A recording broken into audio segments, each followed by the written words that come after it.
আসসালামু আলাইকুম। আমরা মিশন 24 ইন্টারন্যাশনাল লিমিটেডের পক্ষ থেকে মিশন 24-এর এগ্রো ফার্ম এগ্রো প্রজেক্ট পরিদর্শন করতে আসছি।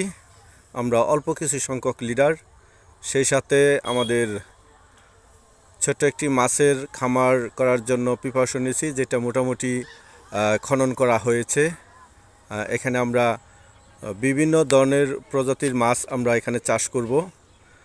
তারপর এখানে আমাদের সাথে আছে হাফেজ সাইফুল সাহ, এরপর আছে আর্মি অবসরপ্রাপ্ত সাইফুল স্যার, এরপর ডাক্তার আবুল স্যার আছে এবং আমাদের ডিরেক্টর হাবিব স্যার আছে। সেই সাথে আমার ছোটো ভাই সোহেল সাহ আছে এবং আমি মুফাজ্জল হোসেন মনির সকলের খেজমতদারি হিসাবে আছি।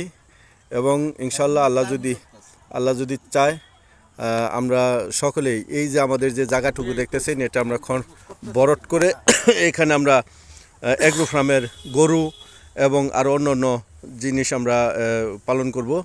সেই প্রসঙ্গে